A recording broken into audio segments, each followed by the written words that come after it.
Well, my name, as you know, is Osana Bonilla Findri, and I'm Science Officer for CCAF's flagship on climate-smart agricultural practices and technologies, which is one of the 4 research flagships under the program. I'm based in CIAT, the International Center for Tropical Agriculture in Cali. I've been working there since 2010, basically when the Challenge program, which is kind of the precursor of CCAF, started. And my role basically is to support the flagship leader to coordinate all the activities that are being carried out under the program and contribute to our research team. And basically, probably already heard that from Daisy, CCAF is made of 15 centers, 15 CDG centers that are acting together under this program, focusing on climate change impact on agriculture and food security. And of course, a whole set of local partners in more than 20 countries. So I don't know if you need to know more about exactly what we do daily, but as you might imagine, with a so broad set of teams and programs, it would be easier if we then focus on specific subjects. Mm-hmm. Yeah, so I'd like to focus mostly on climate-smart agriculture and the villages. So were you around when the CSA concept was launched, and could you tell me how it evolved or what the purpose behind it was? Well, this concept was born around 2010, basically. And as you just can know it from its main definition, it was a way to respond to the triple challenge that agriculture has today, which is basically building on, let's say, previous movements that were pushing agriculture to become, let's say, more environmentally friendly and sustainable, but also adding up on the top the new challenge that relates to climate change. But a new challenge that relates, let's say, in 2 ways, where agriculture somehow is at the same time suffering from it, is kind of a victim of climate change and is affected by it. So basically we need to think about an agriculture that can also be better prepared to face those challenges, but also an agriculture that at the same time decreases its impact or its effect that also may contribute to climate change. So CSA is a concept, and basically somehow also for research is an hypothesis, is a work hypothesis, where basically we gather efforts to try to define and find out what is needed for agriculture to become, at the same time, an agriculture that provides more food security for people, that becomes more productive, but that does that, let's say, in a better way, in a environmentally friendly way, where the impact on climate change is less. So this is where we come with the mitigation pillar, because CSA is defined by the 3 pillars. So the first one, as I said, was food security and productivity. Another one is mitigation. So basically an agriculture that has less emissions and also helps to capture and store CO2 and carbon. And the third pillar is an agriculture that is more, let's say, adapted or more resilient to climate change. And when I say agriculture, of course, is the sector, but it's also mainly basically all the communities that live from it.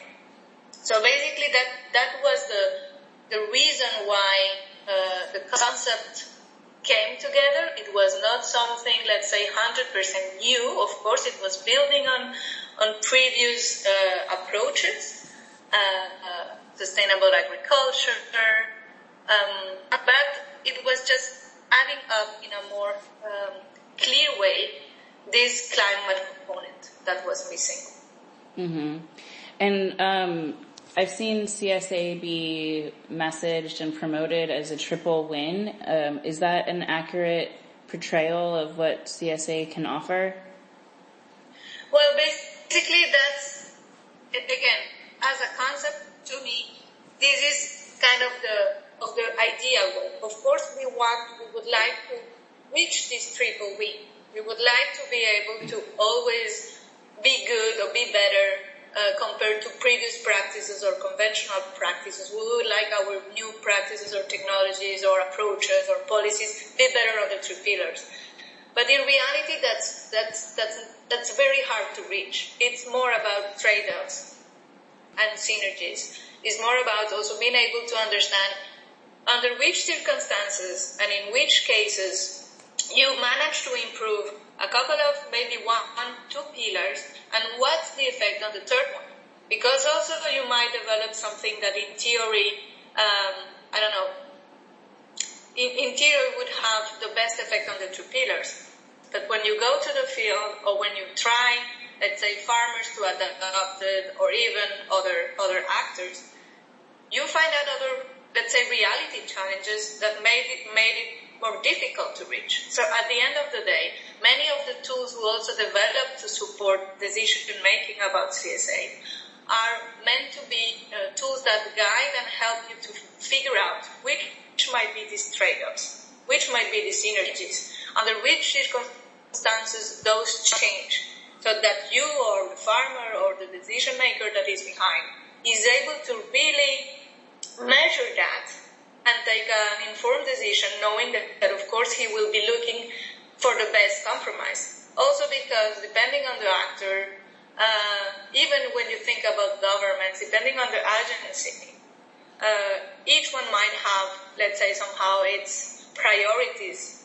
So the idea is trying all those actors to be more aware that there's always three pillars, that there's always impacts that are complex, and that even if you're targeting one or two because of your mission, let's say, you need to be aware of what happens in the third one. And let's say what we want the movement to be pushing is more like each one should try to improve himself towards being more climate smart. It's not an absolute value.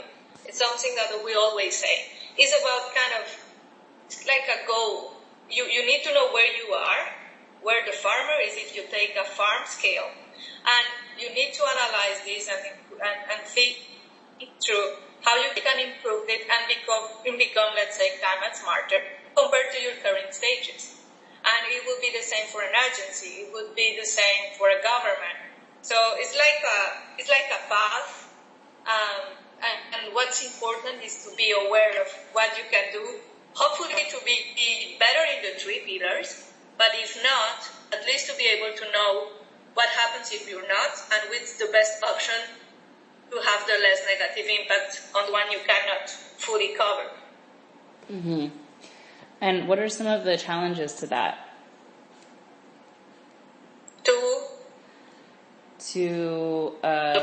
What exactly?